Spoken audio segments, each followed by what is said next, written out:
সাহারির সময় আরেকটা ভুল পদ্ধতি আমাদের সমাজে প্রচলিত আছে, যদি আজান হয়ে যায় তাহলে খাবার টাবার সব রেখে দিয়ে উঠে চলে আসে, পানিটা পর্যন্ত খায় না। কিন্তু রাসূলুল্লাহ সাল্লাল্লাহু আলাইহি ওয়াসাল্লাম বলছেন তোমরা সাহারি করো, সাহারিতে বরকত আছে, আপনার খাবার যতটুকু আছে দ্রুত সময়ের মধ্যে, সময় শেষ হয়েছে তাই কি হয়েছে, দ্রুত সময়ের মধ্যে ওটা খেয়ে আপনি শেষ করে ফেলেন। কিন্তু আমাদের সমাজের মানুষ কি করতেছে, সমাজের মানুষেরা অধিকাংশ ক্ষেত্রে তারা জ্ঞান না থাকার কারণে আর মাইকেও বলে সাহারির সময় শেষ, আর কোনো কিছু খাওয়া যাবে না, যেই এটা বলে যেভাবে আছে পানিটাও খায় না, ওভাবে হাতটা ধুয়ে রেখেছে। এটা ভুল, এটা চলবে না, এটা পদ্ধতি ঠিক না।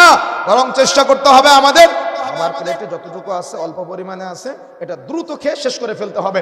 আপনি খাবারটাও নষ্ট করবেন না, খাবারটাও ফেলে দিবেন না, আবার ওখান থেকে আপনি উঠেও যাবেন না। কথা বুঝতে পেরেছেন? এই জন্য প্রিয় বন্ধুরা আমার, এটা আমাদের ফলো করতে হবে এবং মেনে নেওয়ার চেষ্টা করতে হবে। অনেকে সাহারি কোনো প্রকার ঘুমিয়ে থাকার কারণে করতে পারে নাই, সে মনে করে আজকে আমার রোজাটাই হবে না। আপনি কোনোদিন আপনার সাহারি করতে পারেন নাই, আপনার সিয়াম হয়ে যাবে, আপনি ওভাবেই সিয়াম থাকবেন, না খেয়ে থাকবেন, আপনার সিয়াম হয়ে যাবে ইনশাআল্লাহ, কোনো সমস্যা নাই। সাহারি করতে পারেন নাই, ঘুমিয়েছিলেন, কোনো সমস্যা নেই, ইনশাআল্লাহ আপনার সিয়ামটা হয়ে যাবে, আপনি না খেয়ে সিয়াম পালন করবেন ইনশাআল্লাহ। কথা কি বুঝতে পেরেছেন? আপনি সিয়াম পালন করতেছেন, সিয়াম পালন করতে করতে হঠাৎ করে আপনার মনে নেই, প্রথম কিন্তু 8-10 দিন এরকম হয়, সামনে পানি আছে, প্রচন্ড পানির পিপাসা, পানি খেয়ে ফেললেন, ইস সিয়ামটা ভেঙে গেল, মনে করেন এমনটা। কিন্তু আপনি কি জানেন আপনাকে আল্লাহ রাব্বুল আলামিন খাওয়ায়, ওই সময় আপনার সিয়াম কবুলযোগ্য হয়ে যাবে। আপনি হঠাৎ করে সিয়াম পালন করতে করতে পানি খেয়ে ফেলেছেন, আপনি বা কোনো কিছু একটা খেয়ে ফেলেছেন, আপনি তার মানে ভরপেট খেয়ে ফেলেছেন মনে করেন, কিন্তু আপনার মনে নেই, আপনার স্মরণে নেই। কথা কি বুঝতে পেরেছেন? আপনার স্মরণে নেই, আপনি একবারে পেট ভরে সবকিছু খেয়ে ফেলেছেন, কিছুক্ষণ পর আপনার মনে হচ্ছে ইস আমি তো সিয়াম আছি, কোনো সমস্যা না, আপনার সিয়াম হবে। কথা বুঝেন নাই? আপনার সিয়াম কবুলযোগ্য হয়ে যাবে। কেন? আপনি এটা ভুলে খেয়েছেন, আর আপনার খাওয়া হয়েছে স্বয়ং আল্লাহ সুবহানাহু ওয়া তাআলা। কথা কি বুঝতে পেরেছেন? এটা হলো ইসলামের সৌন্দর্য, এটা হলো ইসলামের সৌন্দর্য।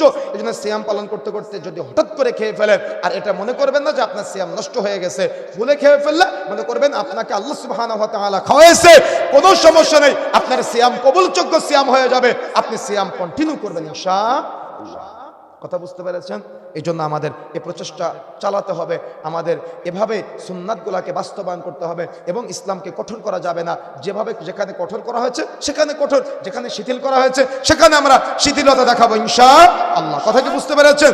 এই জন্য প্রিয় বন্ধুরা আমার, মাহে রমজানে আপনি দেখা যাচ্ছে ইফতার করতে বসে গিয়েছেন, ইফতার করতে আপনি সুন্দর করে বসে আছেন, আমাদের সমাজে দেখেন আপনার সামনে কত সুস্বাদু খাবার, এটাকে আপনি গ্রহণ করতেছেন টাইম হওয়ার আগে, গ্রহণ করতেছেন, আপনার প্রচন্ড পানির পিপাসা, প্রচন্ড পানির তৃষ্ণা, প্রচন্ড ক্ষুধা লেগেছে, আপনি পুকুরে গোসল করতেছেন, গোসল করা অবস্থায় আপনার পানির পিপাসা লাগা অবস্থায় আপনি কি এক ঢোক পানি পান করেন?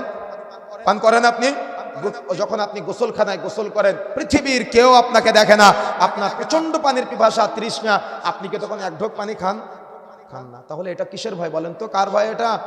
আল্লাহর ভয়। এটা হলো তাকওয়া। এটা কার ভয়? এটা হলো আল্লাহর ভয়। তাহলে আপনি এত রেস্ট্রিকশনের মধ্যে আপনি খেলেন না, কিন্তু মনের ভুলে আপনি খেয়ে ফেললেন, তাহলে এটাকে আপনি এত কঠিন ভাবে নিলেন কেন? কথা কি বুঝতে পেরেছেন? আমার এটা কঠিন ভাবে নেওয়ার কিছু নাই। মা বোনেরা রান্না করতেছেন, রান্না করতে করতে হঠাৎ করে আপনার দেখা যাচ্ছে তরকারির ঝোল চেখে দেখতে গিয়ে আপনি একটু খেয়ে ফেলেছেন, কিন্তু আপনি মনে নেই যে আপনি সিয়াম পালন করতেছেন, আপনি ভুলে খেয়ে ফেলেছেন, কোনো সমস্যা না, আপনার সিয়াম হবে ইনশাআল্লাহ।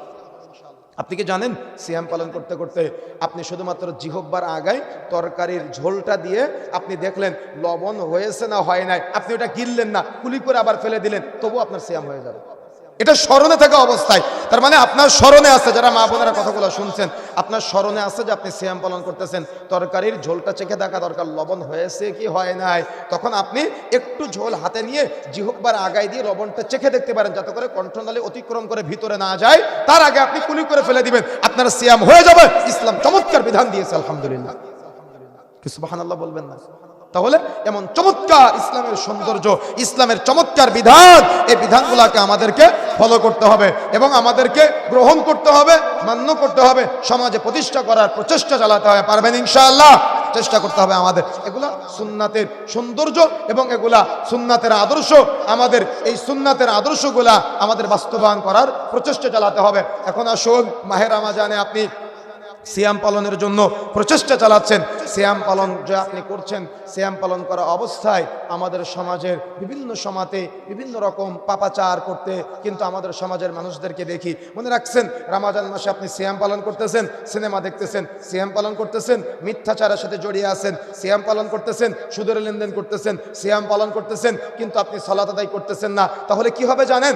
আপনি সিয়ামও পালন করেন, অর্থাৎ না খেয়ে আছেন, আবার আপনি গুনাহে জড়াচ্ছেন। এর ফজিলত কি জানেন? এর ফজিলতটা হলো আপনি সিয়াম পালন করবেন, সারাদিন না খেয়ে থাকায় শুধুমাত্র সার, কোনো আপনি নেকি পাবেন না।